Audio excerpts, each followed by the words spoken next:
الله وبركاته. الحمد لله رب العالمين، الصلاة والسلام على سيد المرسلين وعلى آله وأصحابه الطيبين الطاهرين، أما بعد. قال الله سبحانه وتعالى في شأن حبيبه تشريفا وتعظيما: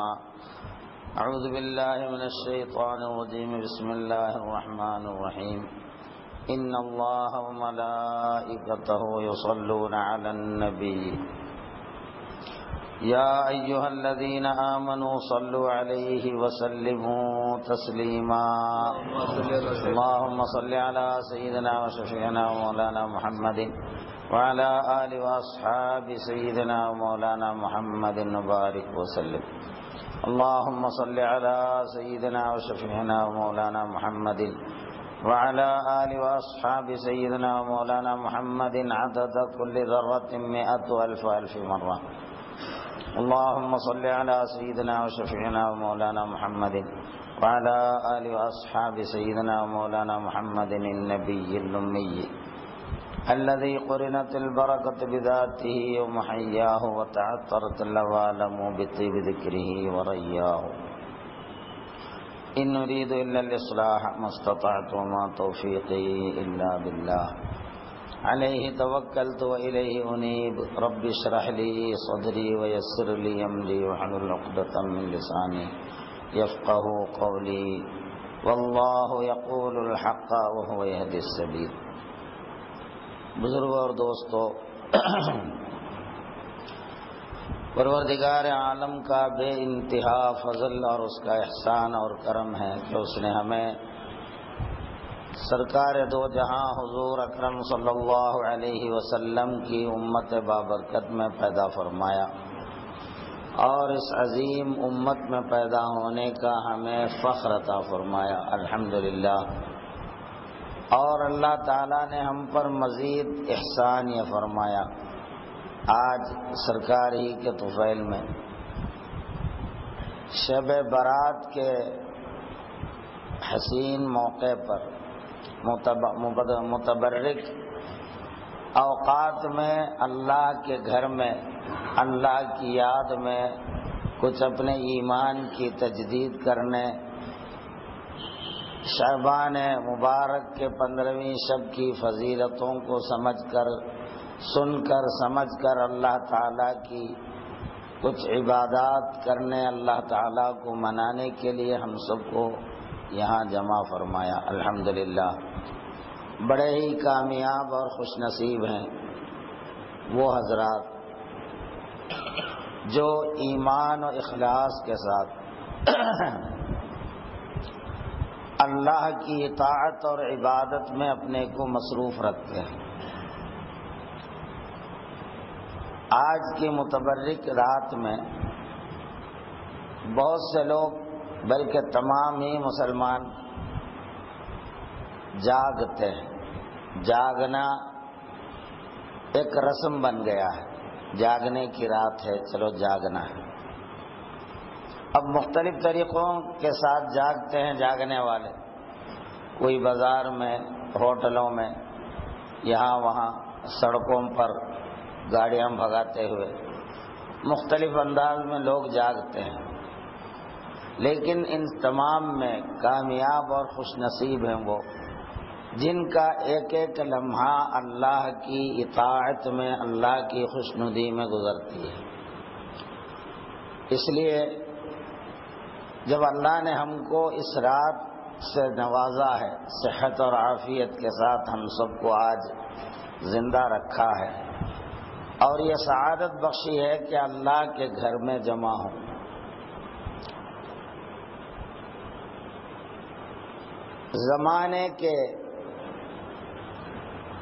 زمانہ رسول اکرم صلی اللہ علیہ وسلم سے جتنا دور ہوتا جا رہا ہے، دین کی رغبت، اللہ کی خشیت، اللہ کا ڈر اور آخرت کی اہمیت ہمارے دلوں میں یہ دن بدن کم ہوتا جا رہا ہے.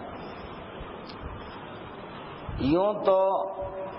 ان راتوں میں نوافل، جتنے نوافل عبادات ہیں، صحیح سنت کا طریقہ تو یہ ہے کہ نوافل جتنے عبادات ہیں تنہا اپنے اپنے گھروں میں، کمروں میں ادا کیا جائے، یہ اس کا بہترین طریقہ ہوتا ہے، جس میں ریاکاری، دکھاوا یا کسی کو دکھانے بتانے کا کوئی عنصر نہ پایا جائے، خالصتاً اللہ کے دربار میں بندہ ٹوٹ کر گر پڑ جائے اور اللہ کو گڑ گڑائے، اللہ کے دربار میں گڑ گڑائے، مولا کو منا لے۔ نوافل عبادات کا صحیح طریقہ یہی ہے۔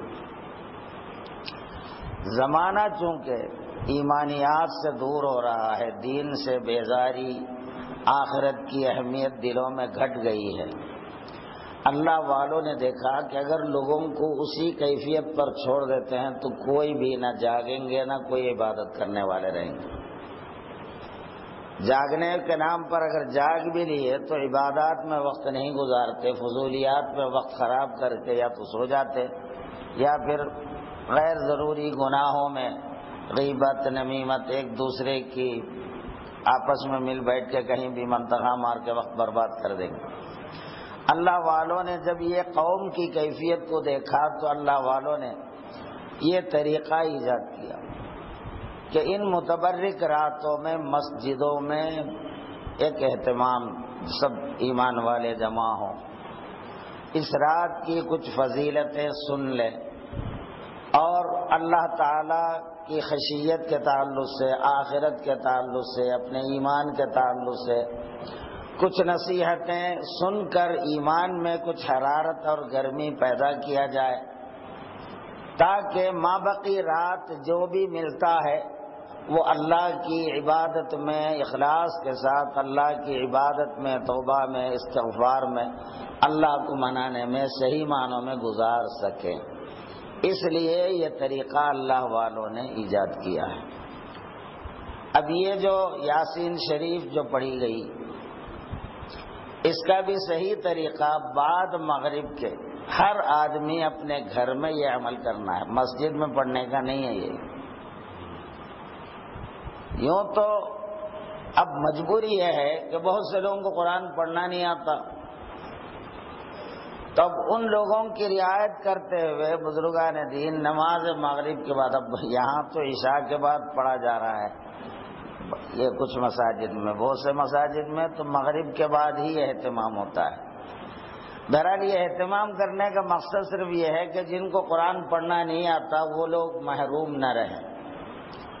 تو قرآن پڑھنے کا جتنا ثواب ہے، سننے کا بھی اتنا ہی ثواب ہوتا ہے۔ تو سب مل کر اللہ کے دربار میں دعا کریں، سورہ یاسین ایک بار پڑھ کر اپنی عمر میں برکت کے لیے اور عمر کو اللہ کی اطاعت و عبادت میں پوری عمر گزرنے کے لیے اللہ سے دعا کی جائے۔ دوسرے یاسین شریف کے بعد رزق میں برکت کے لیے اور رزق میں کشادگی کے لیے دعا کی جائے۔ تیسرے یاسین شریف کے بعد حسن خاتمہ اور صحت اور عافیت وغیرہ کے لیے اور حسن خاتمہ کے لیے خصوصاً دعا کی جائے۔ تو یہ طریقہ احادیث میں مروی ہے اور ہر ایک انفرادی طور پر کرنا ہے یہ، چونکہ آدمی اکیلے میں جو کرتا ہے وہ کسی کے دیکھنے دکھانے کا کوئی مسئلہ نہیں ہوتا، صرف اللہ کو حاضر و ناظر جان کر اپنا دکھ اپنے مولا کو دربار میں پیش کرنے کا ایک طریقہ ہوتا ہے۔ اب یہ مجبوری یہ ہے کہ بہت سے لوگوں کو پڑھنا نہیں آتا تو ان کو محروم نہیں رہا ہونا، اس لیے اللہ والوں نے یہ کام مغرب کے بعد کرنے کا کام ہے، یہ جو عشاء کے بعد کر رہے ہیں آپ لوگ، خیر جو بھی ہے کر تو رہے ہیں مگر بہتر ہوتا ہے کہ یہ مغرب کے بعد ہی کر لیتے، مغرب کی نماز کے ساتھ ہی یاسین شریف کی تلاوت ہوتی نوافل وغیرہ پڑھنے کے بعد، اس کے بعد کچھ ضروریات وغیرہ سے فارغ ہو کے عشاء کی جماعت میں شریک ہوتے، جلسے میں بھی شریک ہو جاتا، اس کے بعد پھر نوافل عبادات میں مشغول ہوتے۔ حدیث شریف میں آتا ہے جو عشاء کی نماز باجماعت پڑھ لے تو آدھی رات اللہ کی عبادت میں گزارنے کا اسے ثواب ملتا ہے، اور جو فجر کی نماز باجماعت پڑھ لے تو پوری رات، اب یہ آدھی رات تو ادھر ہو گئی، اب وہ آدھی رات اس میں، تو گویا دونوں ملا کر پوری رات اللہ کی عبادت میں گزارنے کا ثواب ملتا ہے، ثواب کے اعتبار سے۔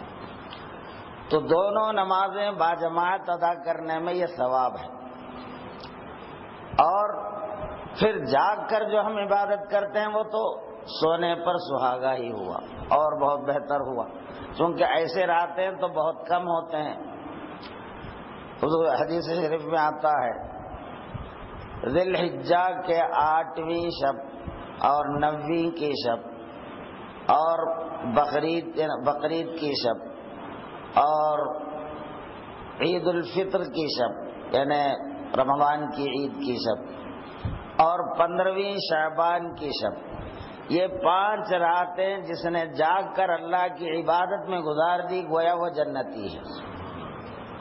مطلب یہ ہے کہ ایسا بندہ اللہ کی اطاعت میں مشغول ہی رہتا ہے، اللہ کا نافرمان، اور جہنم میں داخل ہونے کا اسباب اس کے لیے پیدا نہیں ہوتے، اللہ تعالیٰ اس کی حفاظت کرتا ہے۔ تو اس لیے ان راتوں میں جاگ کر اللہ کو منانے کی بڑی اہمیت، صرف جاگنے سے کچھ نہیں ملنے والا، جاگنا اس لیے ہے کہ اپنے مولا کو راضی کیا جائے۔ اس کی بنیادی وجہ یہ ہے کہ حضور صلی اللہ علیہ وسلم حضرت بی بی عائشہ ام المومنین بی بی عائشہ رضی اللہ عنہا کے ساتھ رات گزارنے کی سرکار کی باری تھی۔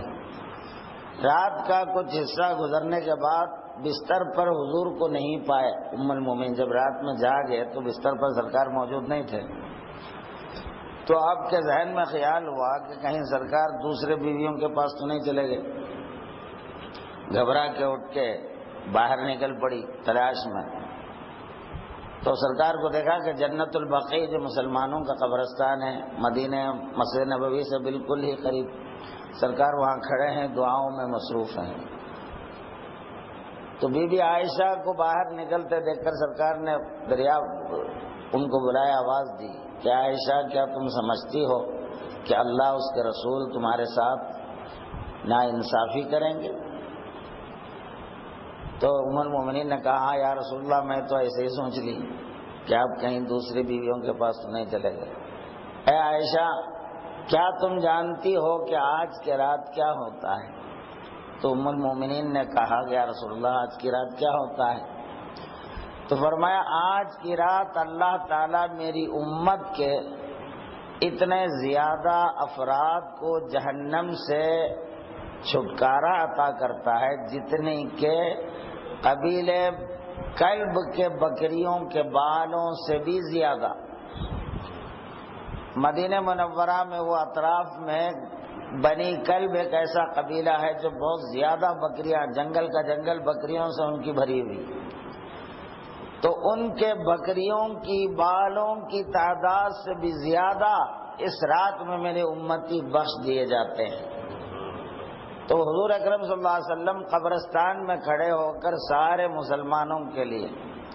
حضور تو اس زمانے کی حد تک نہیں بلکہ قیامت تک کے مسلمانوں کے لیے آپ دعاؤں میں مصروف تھے۔ تو حضور کی یہ سنت ہے اس رات میں جاگ کر اللہ کی عبادت میں مشغول ہونا اور قبرستان میں جانا، بالخصوص اپنے متعلقین کے قبرستان اگر قریب میں ہیں تو ان کی قبروں پہ جا کر زیارت کرنا، یہ آج کی رات میں خصوصی اعمالوں میں سے ہے۔ اور ہمارے مرحومین منتظر رہتے ہیں کہ میرے متعلقین میرے پاس آئیں گے، اور ایصال ثواب جو کچھ بھی آپ بھیجیں گے اس کے منتظر رہتے ہیں، اور ان کو بڑی خوشی ہوتی ہے کہ آپ جب ان کے قبروں پر پہنچتے ہیں، زیارت کرتے ہیں، ایصال ثواب کرتے ہیں اور ثواب ان کو پہنچتا ہے، تو زندوں سے زیادہ مردوں کو، مرے ہوئے گزرے ہوئے مرحومین کو بے انتہا خوشی ہوتی، کیونکہ زندگی میں کبھی کبھار ہی ان کے لیے ایسے اوقات آتے ہیں۔ تو اس لیے آج کی رات حضور صلی اللہ علیہ وسلم کی اس سنت کے تحت قبرستانوں میں جانا بھی بہترین عمل ہوتا ہے۔ اور حضور صلی اللہ علیہ وسلم نے فرمایا مغرب ہی سے اللہ تعالیٰ آسمان دنیا پر